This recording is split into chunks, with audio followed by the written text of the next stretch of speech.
one. Good morning from Miami Thank Beach. This is Dr. John Bennett broadcasting for Neurosurgical TV. We have the pleasure of having Aida Kafai Golamati, medical student, 50 year from London, is going to be talking about virtual reality in neurosurgery. First, I want to before Aida takes over, let me introduce Jason. Jason's going to be just appointed the host. Hi, Jason. Could you just explain your background a little bit? Sure. Well, good morning, everyone. Thank you for having me on. And my name is Jason Evans. I'm from Toronto, Ontario, Canada. My background is in the field of healthcare. I came from a specialty pharmacy field, and for the past 5 years, I've been developing mixed reality technology. And yeah, I'm very excited for this presentation this morning from Aida. Very good. Thanks, Jason. It's all yours, Aida. Thank you. I'm going to share my screen so they can see my slides. Let me know if that's... Yeah, just say a little bit about your background and stuff, I guess, if you...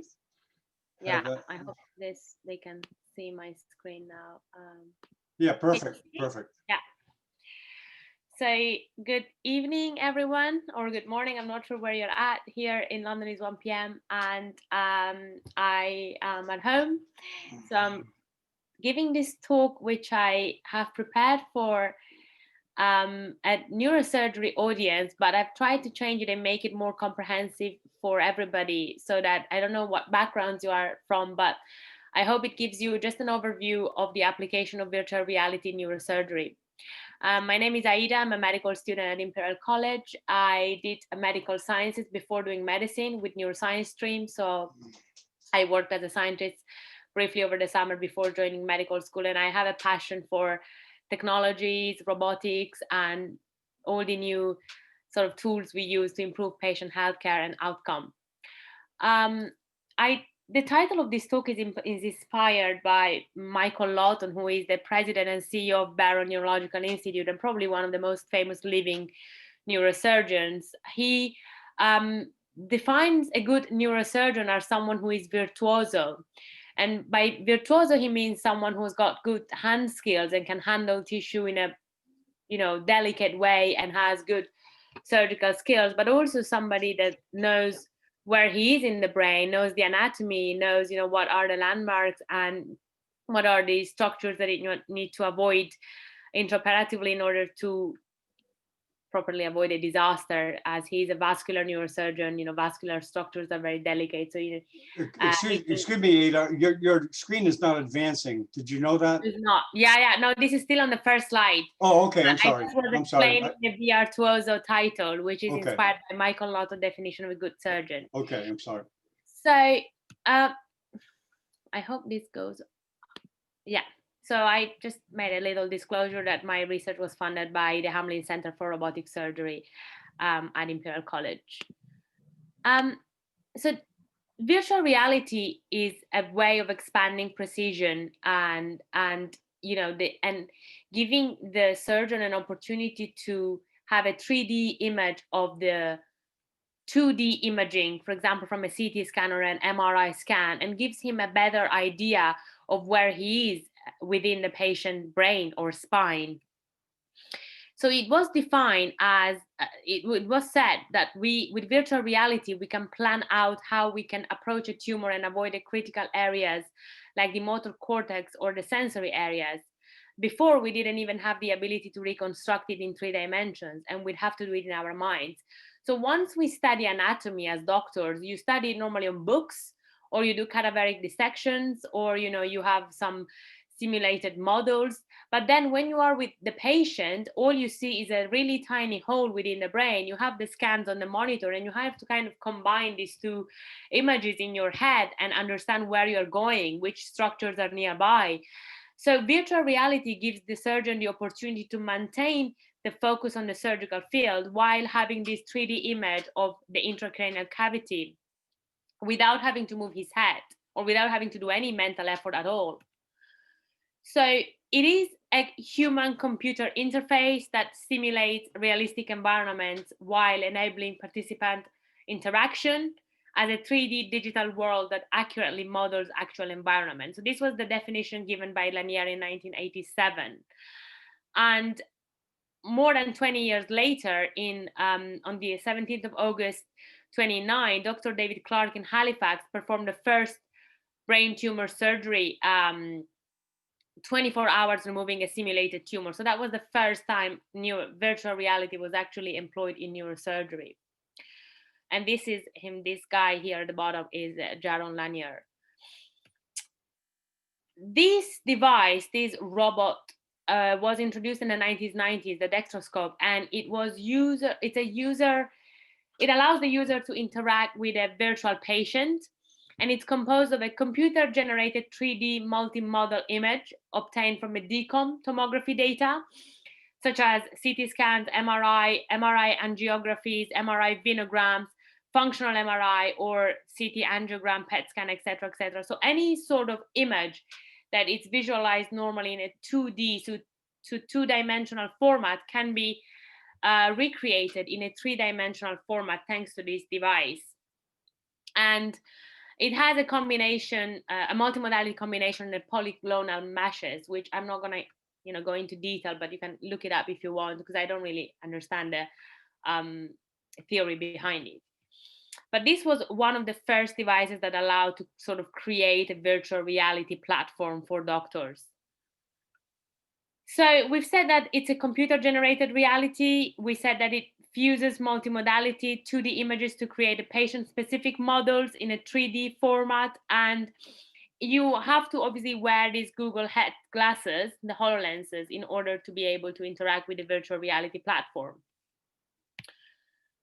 So virtual reality, augmented reality, and mixed reality have been used a bit interchangeably recently, but they mean slightly different things. So augmented reality is a projection of a computer-generated virtual reality into the real world. So you can actually see the virtual reality image into the space where you're at, into the physical world where you're at, still wearing the glasses. And the mixed reality is a projection of virtual objects into the real world, with the caveat that the objects are spatially aware and responsive, allowing the user to fully interact with projected 3D images. So if we want to put it as a sort of ascending, comprehensive platform, virtual reality is the most basic one. Then you've got augmented reality, and then you have mixed reality, where you really feel like you are there with the virtual reality object and you can interact with it. So the uses of virtual reality in neurosurgery and in surgery in general have been mostly for simulation and training. So augmented reality superimposes 3D virtual objects to real objects, and that allows to create an environment for doctors to train, because obviously it's quite difficult to get hands-on experience on real patient because of the risks involved in it, and because of the amount of operation you need to see, and sometimes you don't have time to go to the OR, sometimes the surgeon wouldn't want anybody, sometimes there are too many people who need to be trained. So this allows to create a training opportunity. It is used for preoperative and intraoperative planning, where you want to basically visualize the surgical field before you even approach it in real life, and you construct 3D images with real-time microscopic view to improve accuracy during surgery. So first you see where you're going and what you're doing, and then you kind of superimpose those images to your microscopic view to see whether they match and to see whether you are in the right place.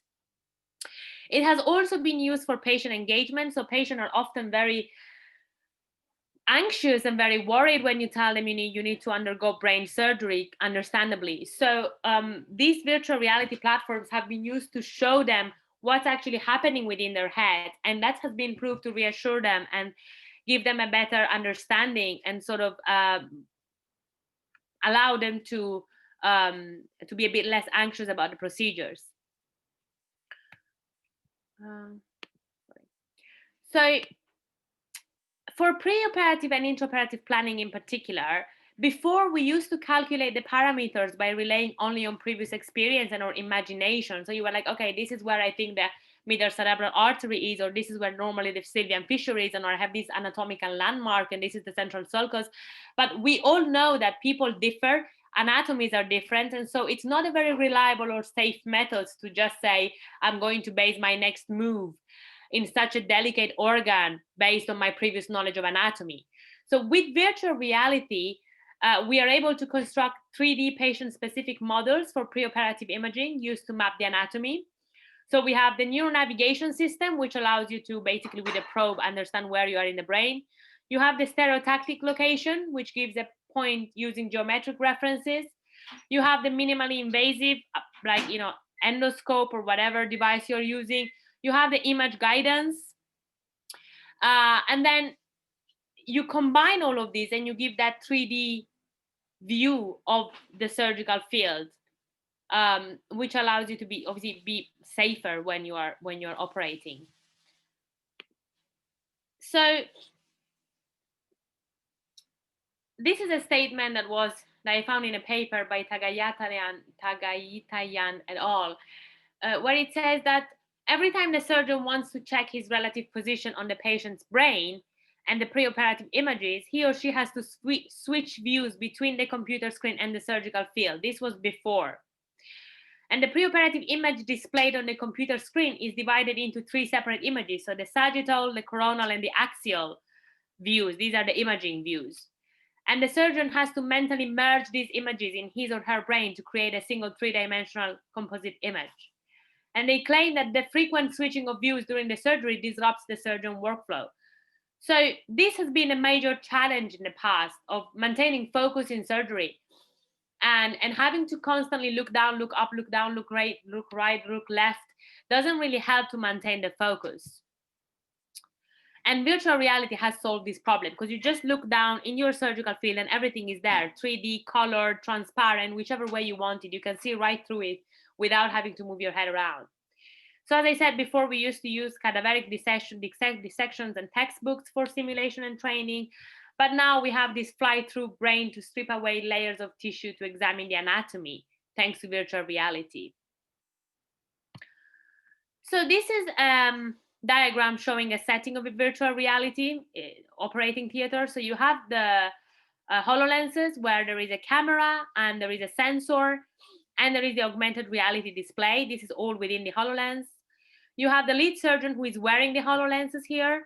And this is at the Royal London Hospital, which is a major trauma center in London. And this is actually displaying a very new way of doing surgery. So the surgeon in London is telling the surgeon in Mumbai how to do the operation thanks to this virtual reality platform. So the assistant surgeons, one in a hospital elsewhere in London and the other one from 5,000 miles away in Mumbai, are able to watch the operation in real time on their own headset. So whatever he is seeing, they are seeing, even if they're not physically there. And these surgeons appear as blue avatars in the operating theater and can provide vital assistance to the lead surgeon. So you see how they are displayed here. They're not really there, but virtually they are there. And information is being displayed in augmented reality in front of both 3 surgeons on these displays. So this allows an unimaginable level of collaboration with people that are not even in the same place. And actually, a very famous plastic surgeon called Nadime Hakakharam developed an app called Proximi, which allowed her to train surgeons in Palestine in the war zone on how to perform hand surgeries. And this platform, this app is based all on virtual reality. So this is the mechanism by which it works. And this is how we can improve simulation and training of surgeons, even if when they are not there. So this is a little explanation of the virtual reality system structure. So you have the participants and you have the display and the sensor. So there is a multimodal interaction. So the participants have sensation and then so they feel something thanks to haptic feedback and they can act on it, and that represents their behavior. So you have the display where they can see things and you have the sensors which relay the haptic information. You have the virtual body, which is the reality created by the virtual reality platform, and you have the physical model which is in front of them. And then you have various softwares which sort of combine these information and then they communicate the data to the computer hardware, which then processes them and gives feedback to the surgeon of what to do next.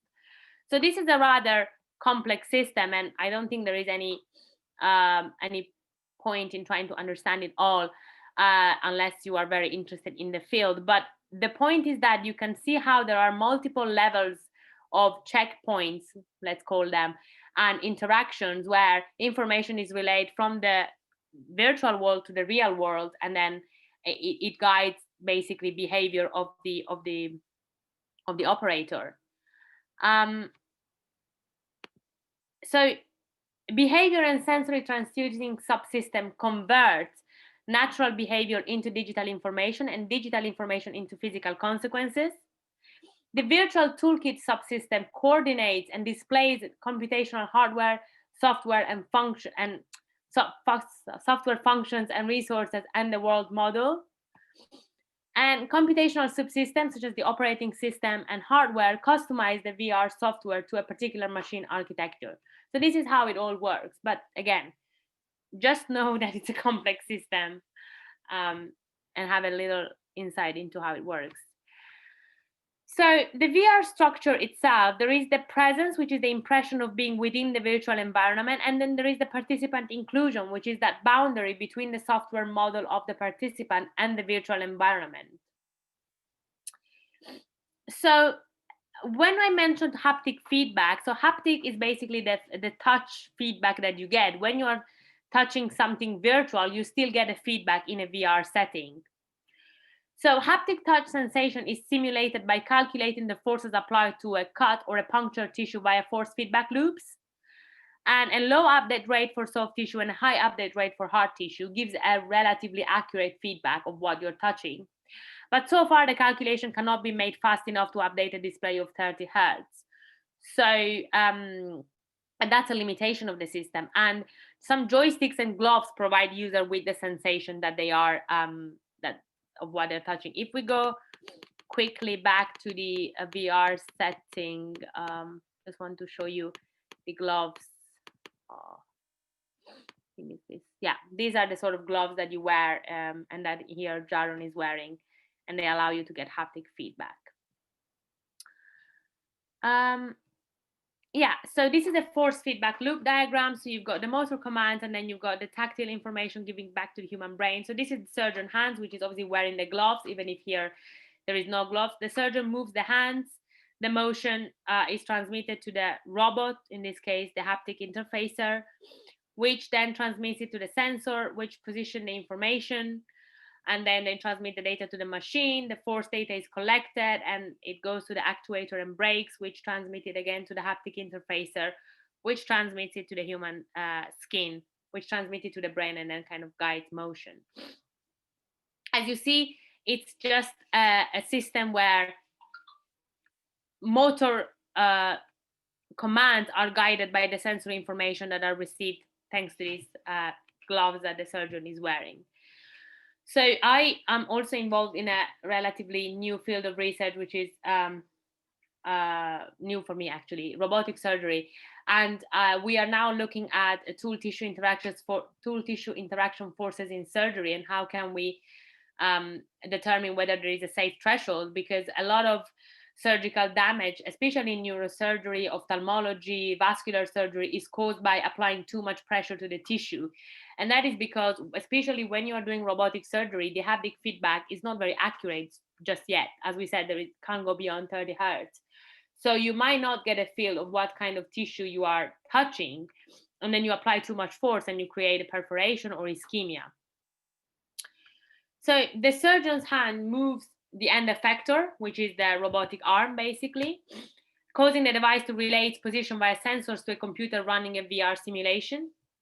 And on the left loop, forces at the end effector are detected and relayed to the user's brain, and force feedback occurs in real time to convey and engage the surgeon.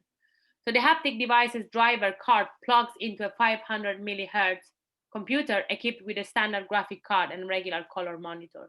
So you can obviously see all of this on a screen as well. So On the screen, you can also see a 3D model of the part of the body undergoing surgery, and this is a digitally mapped onto polygonal mesh. The virtual reality designers portray tissue as polygonal meshes that react like an array of masses connected by spring and dampers. This is a very complex physics concept for me, at least. And the color enhancement highlights bone and blood vessels and the structures you are more interested in. So you can obviously integrate colors to distinguish the structures. So now, strictly speaking about application of virtual reality in neurosurgery. So as we said, it allows the 3D representation of 2D images, and a surgical microscope overlays the planned 3D images directly into the surgeon's optical field. Hence, the surgeon doesn't need to move his head around. And for example, in preoperative planning, Cockrow et al. Described the sampling and testing of various clip sizes before surgery, aneurysm surgery, decreased mortality to 0% and morbidity within the single-digit percentiles for intracranial aneurysm repair, even if there was a previous subarachnoid hemorrhage. So aneurysms are tiny enlargement of the blood vessels. They're very dangerous because they can bleed at any time, and an intracranial bleed can be fatal if it's not treated promptly. And the clip is basically like a forceps, like literally a clip that is used to close the aneurysm on both ends, so that it's kind of the vascular supply to it's stopped and it doesn't bleed anymore. But the clip size is crucial because you need to consider how big the vessel is, where in the brain the vessel is, and being able to test the various clip size in a virtual reality setting can be really useful, because doing it intraoperatively can have disastrous consequences if you, again, as there is a really high risk of bleed. So that was for preoperative planning. It has also been used for surgical simulation, especially using liquid crystal display monitors. So the dextroscope, which was that robot that I showed you at the beginning, is the device that has been used for this purpose, and simulated views transferred directly to live patients allow intraoperative navigation for tumor removal, aneurysm clipping as discussed, AVM, arteriovenous malformation resection, cranial nerve decompression, and implants for epilepsy, maintaining constant focus on surgical field. So both surgical simulation and preoperative planning are very, very useful for the surgeon. For spinal surgery, we've had different tools such as Immersive Touch Simulator, Novington Falcon, Stealth 3D, Osso VR, and many others that have allowed the surgeons to train how to insert pedicle screw, how to perform vertebroplasty, posterior cervical laminectomy, foraminotomy. These are all procedures where you either cut a bit of the vertebral bone because it's compressing a nerve, or you insert some screws because there is a fracture. And these have been, for spinal surgery, they have been mostly used for training and evaluation of competency in surgical skills. Now, obviously, one important aspect of surgical training is being able to assess if the surgeon is actually good or not before you allow them to do any operation on their own. And doing it on real patient carries its own risk. So if you tell someone, well, I'm not sure how good you are at this, but let's try it on this patient and see what you can do. Well, if things go well, fine, great, excellent. If things go wrong, you potentially compromise someone's life just to assess someone else's skills. So it's not ethically very correct, obviously. And virtual reality allows to evaluate the competencies of surgeons as well.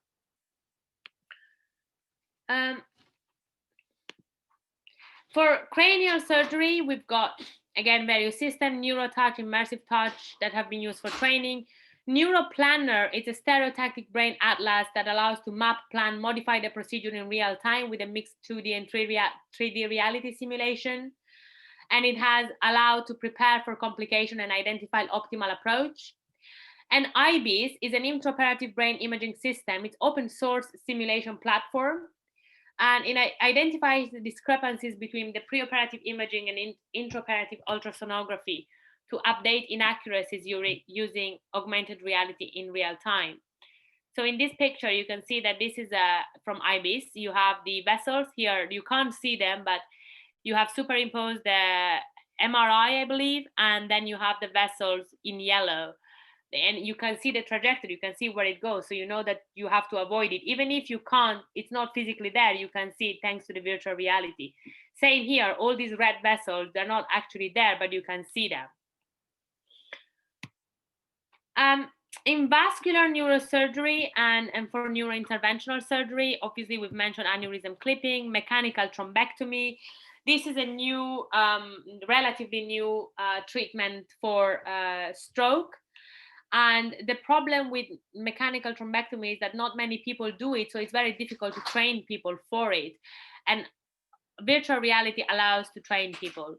So it's a really useful tool for that. And it has improved positioning, incision location, enhanced outline of normal vasculature, according to the literature.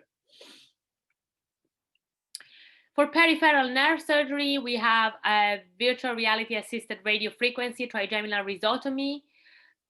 Provides 3D views of a foramen ovale and electrode needle tip for precise location of the trigeminal nerve, key surface landmark and radiographic cues. So trigeminal nerve is one of the nerves of your cranial nerve that runs through your face. It can cause excruciating pain in a condition called trigeminal neuralgia, and surgery of it is quite complicated. So virtual reality has assisted in that as well. And then things like carpal tunnel, which is a common surgery of the hand, of the wrist actually. And in this app touch surgery developed by Jean Neve, which is a plastic surgeon, again, based in London, he has simulated carpal tunnel surgery for training purposes. So the evidence in the literature is relatively, I would say, weak, because we don't have any randomized controlled trial. But there are proof of concept studies that prove that virtual reality improves understanding of anatomy in the preoperative planning, facilitates training without real patient risk.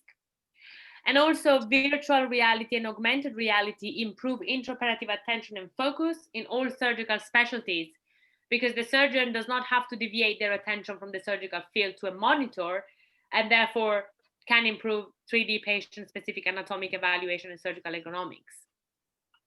Ergonomics is basically how comfortable the surgeon is in the operating setting, and how quickly he gets tired if he's not comfortable. Obviously, having to look down and up and down all the time while trying to reconstruct some 3D images in your head, you understand it's not the most comfortable thing in the world.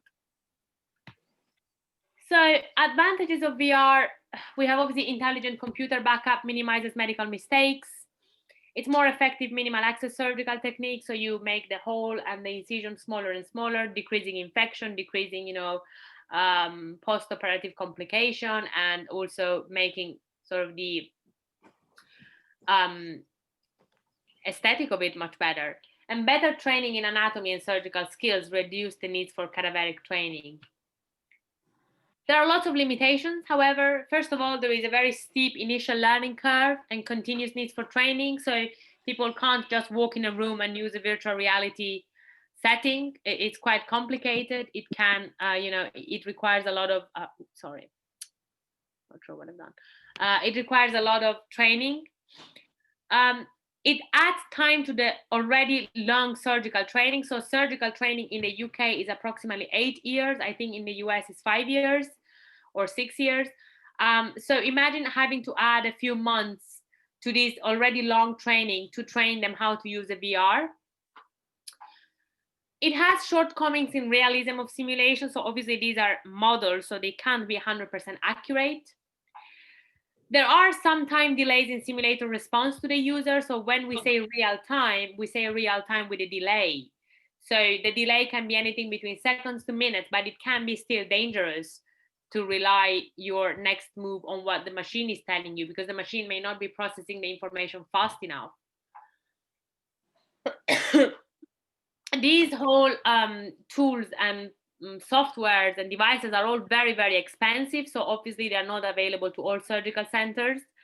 And the fact that the surgical centers do not acquire them makes the research in them less likely to happen, because the companies are like, well, if we're not going to sell these, we're not going to invest in doing any research in their usefulness. The ergonomic, again, although in the previous slide I said that improves the ergonomics, sometimes wearing these HoloLenses, the gloves, and like all the setting can be rather uncomfortable for some people, and some surgeons prefer having less things on them. It's a preference, or it's more about getting used to it. And then there is an ethical dilemma about, so this is an automated system that informs intraoperative decisions. So it's a machine that is telling you what to do next. So what if things go wrong? Whose fault is it? Is it the surgeon, the person who designed the machine? Or is it, who can actually take responsibility for things that went wrong? And then conclusions. So advances in the last 10 years have been huge thanks to the development of imaging. We have evidence that it improves quality of care and outcome, although it's not a very strong evidence, it's still an evidence. It reassures patients and helps in aiding consent for rather complex surgeries because the patient has a better understanding of what you're actually going to do. It allows for better navigation and monitoring in robotic applications. There are lots of apps for training. So we've mentioned touch surgery, we've mentioned Proximi. So these all help in training surgeons for the future. And I think lots of people have suggested that creating a pan-surgical software and hardware would decrease the cost for institutions. So if there is a software that you can use for, orthopedic surgery, neurosurgery, cardiothoracic, plastics, and everything, the institution would be more likely to buy them because it would be usable in multiple fields and it would decrease the cost of it. And that concept is called Simulation Alliance by Zhao et al. That suggested that there should be pan-surgical softwares.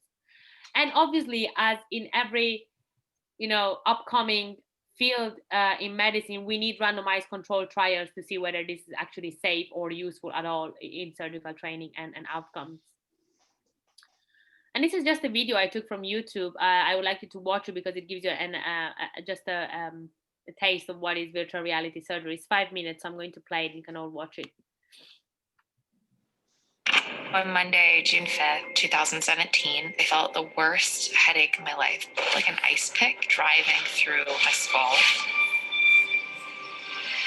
A CAT scan revealed a bleed in the side of my head, the size of a softball. The only option to stop the bleed was to have a craniotomy to remove it. Being completely out of control is terrifying. It's difficult to talk to patients about brain surgery because it's very abstract. We're combining delivering difficult news about a scary diagnosis with the additional fear of not knowing what to expect and not being able to understand what it is I'm explaining to them. When we show them the model, when they fly inside their own brain, they can see the structures, they can see the tumor, they can see the aneurysm. This device creates an experience for the patient where nothing is unknown anymore.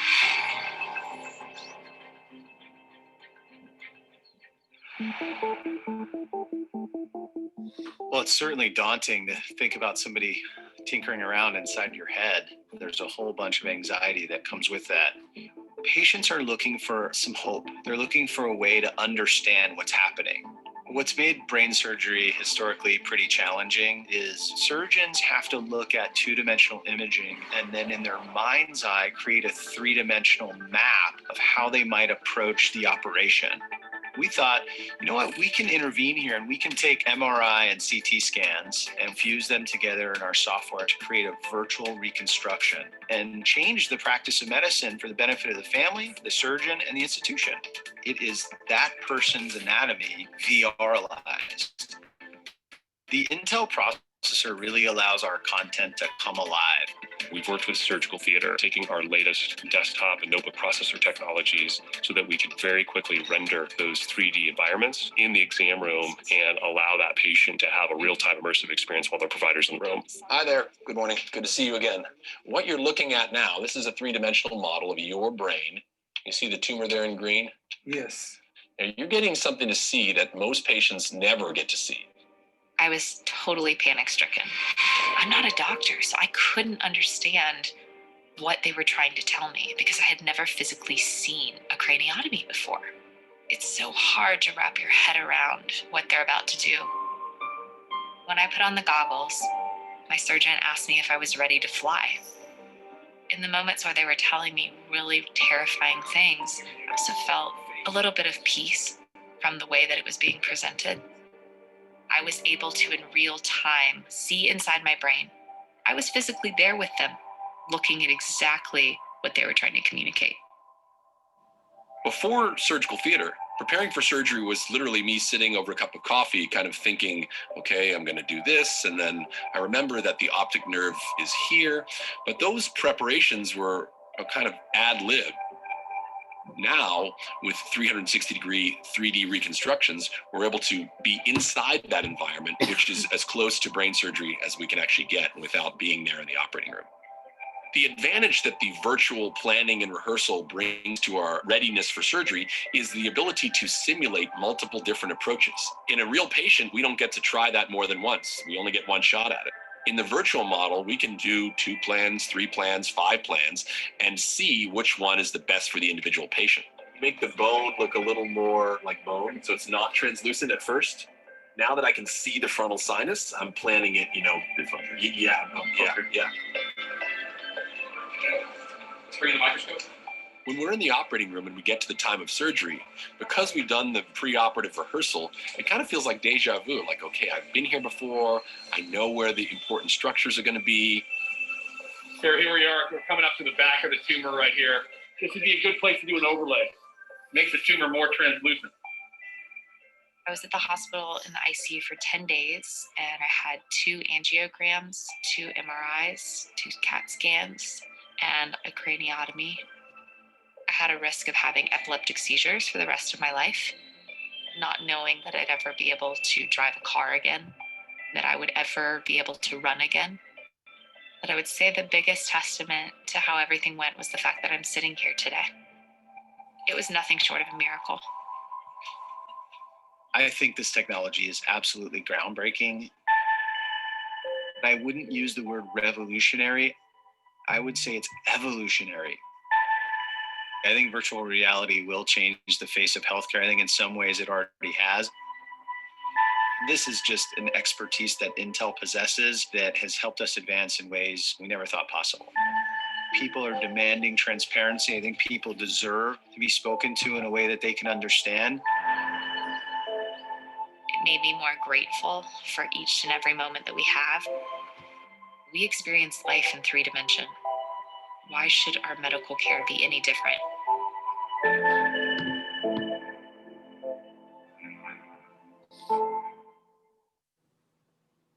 Yeah.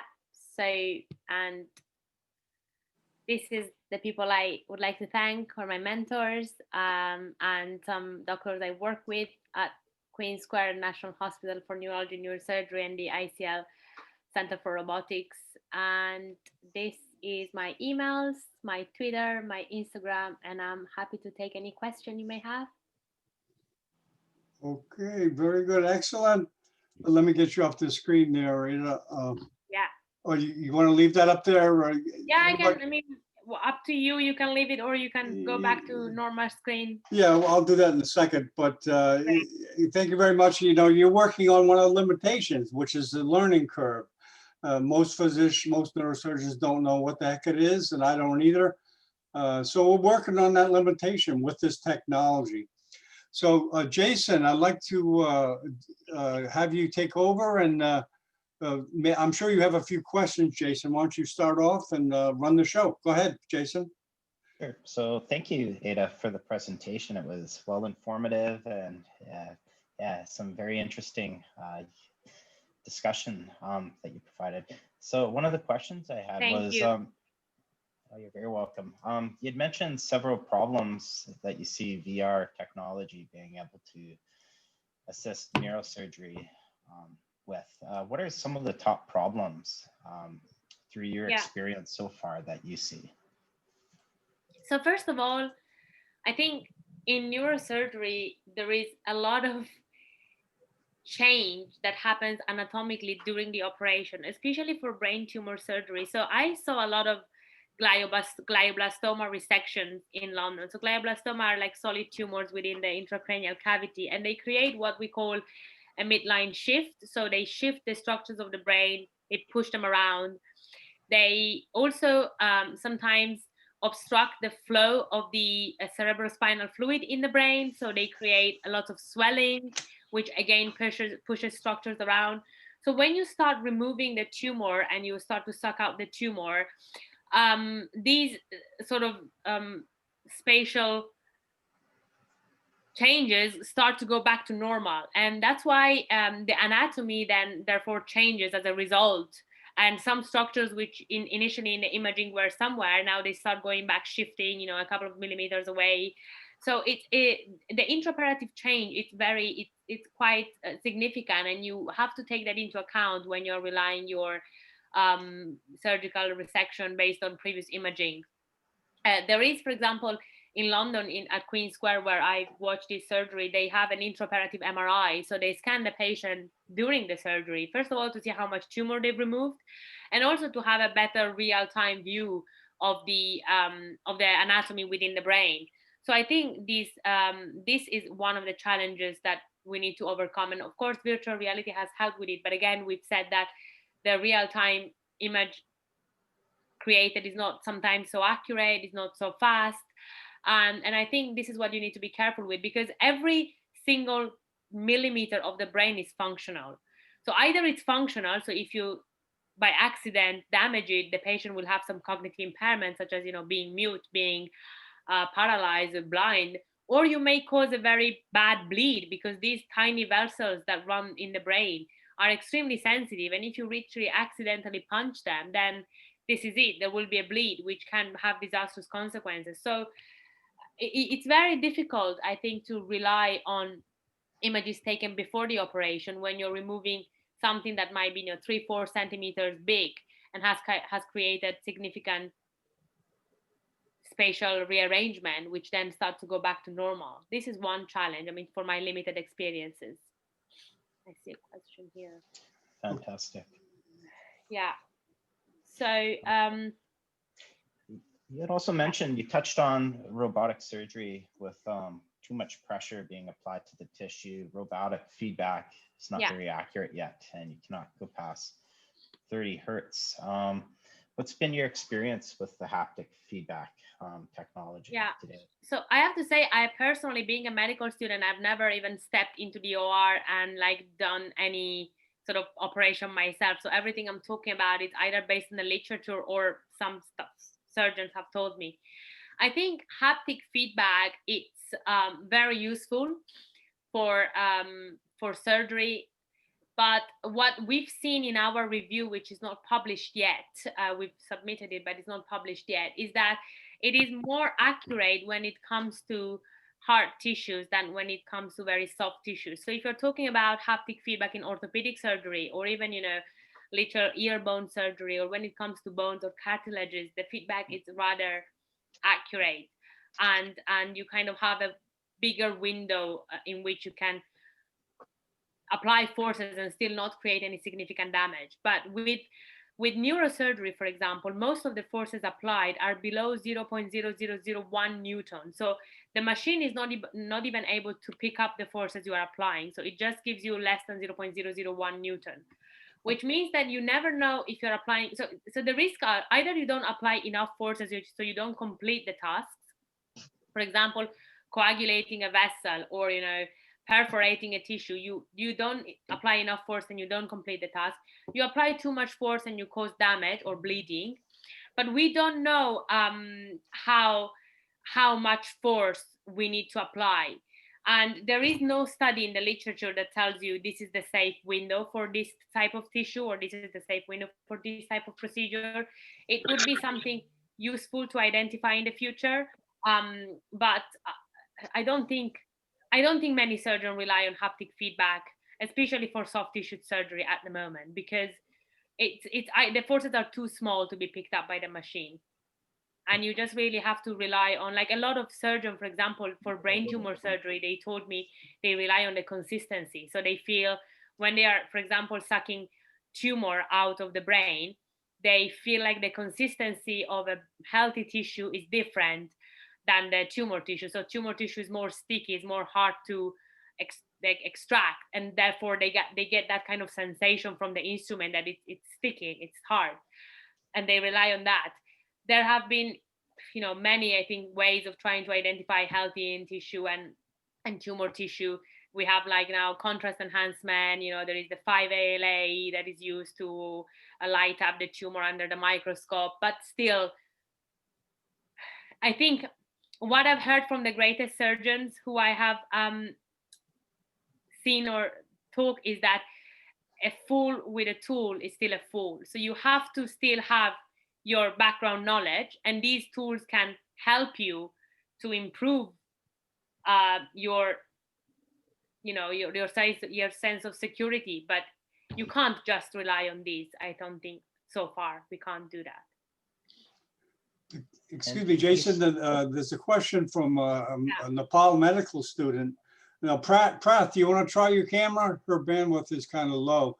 Prath, are you there? Do you want to ask Aida directly, or you want me to read the question? Go ahead, Prath, try it, go ahead. Well, I'll ask her. Go ahead, Prath, try it. So hi, Aida. I'm from Nepal, and Hi.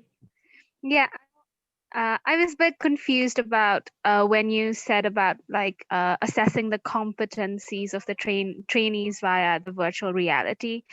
Yeah.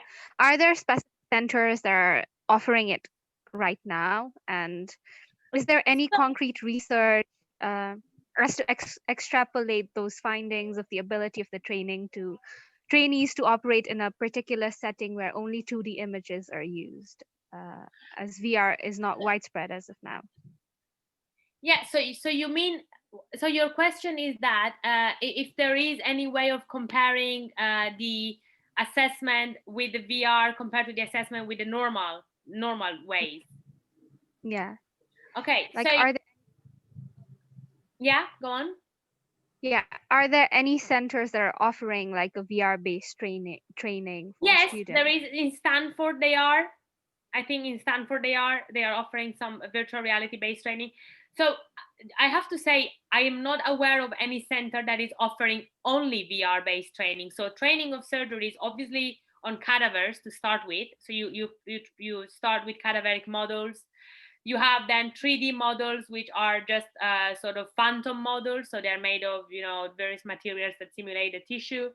You have in-person teaching, so when you're actually do supervised surgery, and VR is just something to complement that training. It's not. I don't think there is anywhere where they train you based only on VR instead of VR and other things.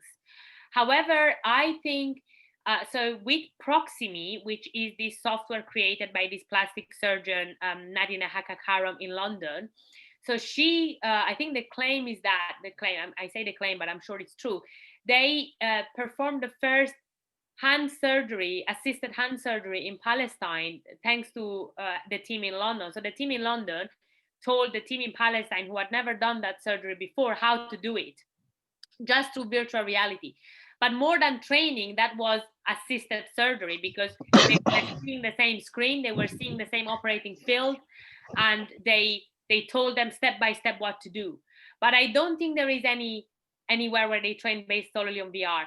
I think, if we compare the training based on VR and the training that we have now, the traditional training, probably the traditional training, it's still slightly stronger than VR alone, because you get a better sense of tissue, because you have, a better sense of dimension, because you also in VR you have all these colors and things that light up in real life, vessels, arteries, veins, the nerves, everything pretty much looks the same color. So you need to be able to distinguish them. But I think VR, it's safer and ethically more correct for patients. So if I were a patient undergoing brain surgery and someone tells me, well, this is the first time I'm doing this surgery and you are my, lab rat, I wouldn't be very happy. Now, nobody tells that to the patient. Obviously, you just tell them, we have a trainee surgeon doing your operation or an attending surgeon doing it. But I think it's ethically more correct to train on VR than on real patients. I'm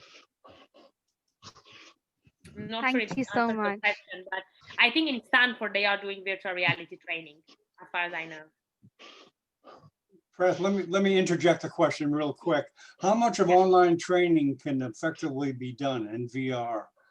I mean, obviously the hands-on is very important, but Yeah. how much do you think can be done to prepare the person for hands-on? So, I mean, in London, I have to say for neurosurgery, in order to pass the board exams, neurosurgeons are expected to perform 1,200 operations on their own. So let's say that every surgical operation takes about 4 or 5 hours on average. Just doing a quick calculation, that would be 6,000 hours in the OR. Now, of those 6,000 hours, obviously they won't be doing the whole surgery, so probably they will do just 1/3 of it, so like 2,000 hours. So I think complementing surgical training with 1,000 hours of virtual reality would be feasible. It would just add really 1/6 of your existing training time, so it wouldn't prolong it massively. It may prolong it by 6-7 months, and it would be a fair adjunct. But for now, it's not happening. I don't think in the UK, definitely nobody is training surgeons to use the VR. If you want, it's sort of like a self-teaching thing, or you have to base your learning on what the company representative teach you when they present their devices, which is pretty good, but it's not a proper training. You want to finish your question, Prat? Yeah. I'm sorry, Prat, I cut you off there. You had some more questions, right, Prat? Go ahead, unmute. Go No, ahead. yeah, I think I'm good. So yeah, I'll look up on the Stanford training. Okay, Thank okay. you. Yeah. Okay, very good. I think there is a question by Yuri Kakimov who asks if I have any experience with brain lab navigation. I don't have any personal experience, again, because I don't operate myself. I wouldn't say I have personal experience, but brain lab is used extensively in London. It's used for neuronavigation, especially. So you kind of superimpose the images from the MRI and functional MRIs on the screen, and then you use the probe to see where the lesion is in the brain. But yeah, it's widely used in neurosurgery, brain lab. But I don't have any personal experience of any of them because I've never, sadly, done any operation. Okay, very good. Any more questions from the panelists? It's open. And this is your chance. Yes, Pinky, doctor, have a I see question. you're Hello, preparing. Aida. Go ahead, Pinky. Go ahead. So hello, Aida. I'm from Nepal. I'm a medical student here in Nepal. So first of all, I'd really like to thank you for this wonderful presentation. I mean, it was the first of its kind for me, and you actually gave a detailed explanation on the virtual reality. So there's a question that I'd like to ask. So how can you manage stuff with individual variations in using VR? I mean, there must be variations in patients. Yeah. Not every patient is same. So is there any way or any technology that helps in individual variation in VR? Yeah. So basically, the way VR works is that it creates a 3D image from your MRI or CT scan. So the MRI and CT scan obviously take account of the anatomical variation of each patient. So each MRI, each CT scan it's unique in its own way. And the way VR virtual reality helps is that it creates a 3D image based solely on that specific scan. So it's not a pre-existing 3D model that they put in front of you and they say this is a normal brain with this is where the brainstem is, this is the basal ganglia here, this is the artery, and just learn this model and have it in your head and then try to apply it. So the way now surgeons, I think they work, they use anatomical landmarks. So if they see, for example, the central sulcus, they say, well, this is where I expect the motor strip to be. This is where I think, the sensory function is. Or if they see the Sylvian fissure, they say, well, this is where deep down there'll be the insula. So I'm not going to go there. But the virtual reality gives you a 3D model of that patient only while you are operating. So you wear these HoloLenses, you look down in your surgical field, and at the same time that you are seeing the opening, you see all the structures superimposed, so on top of your own view. So you actually see the patient 3D anatomy projected into your surgical field while you're operating. And in that way, it is very specific. I mean, it's that patient's MRI that has been translated into 3D. So you can't get it wrong. The problem is that how fast does this 3D image change when you operate? So The 3D image is based on the preoperative scan. As I said, during the operation, the anatomy changes because you are removing structures, you are pushing, you are retracting the brain lobe. So you put a retractor to open the surgical field. That already pushes things away. You are draining CSF fluid. You are, there is bleeding. So the sort of volume of the brain can change. So all of these, they might have millimeters variations in space. And that millimeter variation, if you were to do if you were operating on the knee or on the femur, I would say, well, fine, it's a bit of bone here and there. So it wouldn't be a massive deal if you get a few millimeters of bone, you cut it off and you didn't need to. But for brain, it can have disastrous consequences if you, let's say, hit a cranial nerve. You thought that was, I don't know, a tiny vein. You just try to catheterize it, I don't know. And then it was a nerve, or you try to catheterize a vessel and it's like a major perforating artery of a major brain artery. So, and it's supplying, an important brain structure, and that will have ischemia. So it's difficult. I don't know how we can possibly compensate for this change of anatomy that happens intraoperatively, but perhaps more accurate real-time imaging, like faster real-time imaging could do. Maybe Jason knows something. Yeah. What do you think, Jason? Yeah, so that shift and drift is typical of what occurs with technology right now. And it's due to a limitation with hardware. And it's an acronym termed SLAM architecture, which is familiar within robotics and computer vision. So what you would be requiring is a combination of a spatial understanding is the term used for a device like the Microsoft HoloLens. And it's using IR camera sensors to continuously 3D map its physical environment that it observes. You can use object recognition using tools, middleware software such as Vuforia, which would be able to do image replacement, object detection, among other capabilities. So a combination of using robust SLAM architecture and hardware with the IR camera sensors. And I see a combination of machine learning occurring where it would be more or less mapping various scenarios that it could compute based on what the cameras are detecting to kind of compensate for that shift and drift. And it's happening already. It's been active research for a number of years.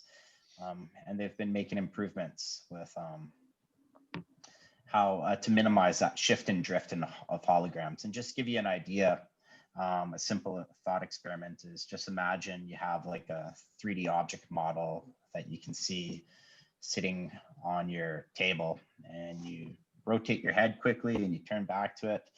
The camera sometimes will lose device tracking of its environment, and then the hologram gets replaced by a few millimeters. That's typical. So you need, there's a dependency on environmental factors as well that come into play. So proper lighting is one of them. IR cameras, they don't do well with objects that are black or glass. It doesn't, often you'll have holograms walking through windows if there's any glass in an environment. So yeah, there's a number of factors that have to be accounted for. And I think you look at the risk involved during a live surgery, there's perhaps lower risk use cases that could be applied with the technology at this point until the technology hardware is more capable for, especially for that SLAM, the SLAM algorithms. You know, Ada, this is why I love Zoom. Is putting together people from two different areas, engineering and neurosurgery. And I think really, that's really my job, is to get people from different areas together. And certainly, Jason, do any engineers go in the OR and watch brain surgery? Or Ada, do you know any VR people that actually go into the OR to kind of get a feel for it and what they need to do? Yeah, I mean, we work with engineers all the time at Hamlin. It's a center run by engineers, but it's part of the Department of Surgery and Cancer. So it is pretty common for engineers to go to the OR here. But I think that we need more multidisciplinary collaboration, because I mean, at least me as a trainee doctor, I have little understanding of the engineering behind this, or like how imaging is even acquired. I don't think any of the doctors, or at least it would be maybe an insult to speak of, but I think few doctors know how, for example, MRI images are acquired, or even how, for example, a robot haptic feedback loop works. So if we could do more multimodality teaching, and doctors could learn more about engineering, and engineers could learn more about what doctors need, Yeah. would be a better perspective for the future, because I think the engineers need the clinical perspective to understand what would make the surgery actually easier rather than fancier. And the doctors need to have a bit more understanding of how these technologies work to make Well, yeah, communication is the key. I mean, this is a communication platform. I think yeah, very useful. things will get, no, yeah, it'll get better. It definitely will Hopefully. get better. Now, any more questions from the panel? And do you see any in the chat? I don't see any in the think chat. No. I just had a question, Ada. Go ahead. Yeah. Go ahead. Yeah, around integration, because that seems to be a big problem with Yeah. this type of technology, bringing it into, the healthcare system in given geographies. Through your experience, you had mentioned you've seen this technology used in surgeries. How did you see that integration happening? Was it standalone software? Were they tapped into existing medical systems of that hospital? And also, did you recognize any methods used on how they were able to integrate that technology? Yeah. So the only hospital where I actually seen it used is the Royal London Hospital, where I've seen the proper virtual reality, like a virtual reality aneurysm surgery being performed. They had a rep from a company that helped them to set up the system. So again, none of the scrub nurses knew how to do it. None of the surgeon knew how to do it. So the surgeon just literally wore the VR glasses and was being guided in what to do by the representative. And then once you start the surgery, then I think it's pretty self-explanatory. You just kind of have to follow the images and see how it goes. But it was a special operating room which was set up for this surgery specifically. There were reps, there were engineers, there were the doctors, and the doctors were heavily relying on instructions receiving, so they were not kind of feeling at ease on performing that on their own. And it went well, but I know that I wasn't there when this happened. I mean, I was there during the surgery, but I wasn't there when the preparation for the surgery happened. I know that they had multiple simulations before actually doing it in vivo. So it was a long preparation for it, and it was the only time. It's not something that happens every day. It also was quite a lengthy thing to get consent from the patient for such a thing. And I think it's still doesn't really run smoothly. It's not like performing VR surgery is something that happens every day, at least not in neurosurgery. It still has a long way to go before it becomes standard, I would say. But yeah, it was with the help of the reps that they could do it. I think there is the video of this is online on YouTube. It's from Brain Book, which is this charity that is sort of wants to demystify neurosurgery. I'm just going to pop it in the chat for everybody to see if they want to go and watch it. It's called Brain Book. They put this video of their VR surgery performed online, and you can see there are lots of people in the operating room, more than they usually are. And yeah, it looks like a show. Okay. Quite nice. Ada, could you put up your contact info and course. right now, so people that may have missed it, Okay. and the websites, relevant websites? I have my Imperial email. I have my Twitter for whoever is interested. I think we do. I would suggest that people, they just, there is a lot online, especially nowadays, thanks to Zoom and Microsoft Teams. There are lots of courses going on, lots of conferences. Just get involved if you're interested, because nobody will come and I'm speaking to the doctors, nobody will come and teach us about these things. And it is our own responsibility at this stage to kind of try and learn about the new technologies. In 10-15 year times, probably the face of medicine will have changed. Everything will be digital. We will be all working with robots. We will be all working with virtual reality. So it's time to learn now. And unfortunately, this is unlikely to be integrated in our training so far, because the training is already very long and nobody wants to add any more years of training, understandably. So we have to make our own effort to learn. And I think this is an excellent opportunity during this pandemic to attend as many courses online as possible. Yes. You know, yes. follow Stanford, follow MIT, follow Johns Hopkins University does loads of robotic stuff, and get involved. And if you can, you know, educate yourself about the topic, because nobody's going to do it for us, and we will be expected to know Right. when we start practicing. And it Right. will be difficult if we have absolutely no background. I didn't realize it was required. Wow, that's I mean, I guess advanced. it will be. I'm pretty sure it will be, because we are fast moving towards a more digital world. And at least in the UK, we have the NHS-X, which is like a proper body of the national healthcare system created to make the NHS all digital. So I would expect things to become more and more tech oriented. Yeah, well, it's a great future, and you have a great future. Yeah. You're very focused. You're very focused. I'm sure you do fine in the OR. Thank you for listening. Really a pleasure. Yeah, thanks for the spending the time, and thanks, Jason, for coming by to add a little expertise. Thank you so much, Jason. And just hang out a little bit. There's a couple of people I want you to meet, which is another plus for these webcasts. So thanks a lot. Thanks a lot, Aida. Thank you so much. I'm really grateful. I'm happy to receive emails, questions. Just feel free. Yeah, can you we didn't see your contact stuff up there yet. It's not up there. Yeah. Oh, it's not. I sent it to the panelists. Oh, can you put it on the screen? Like you don't have like a screen oh, share?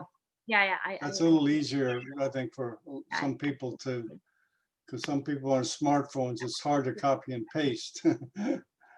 Okay. We'll just leave that up there, and I'm going to end the broadcast.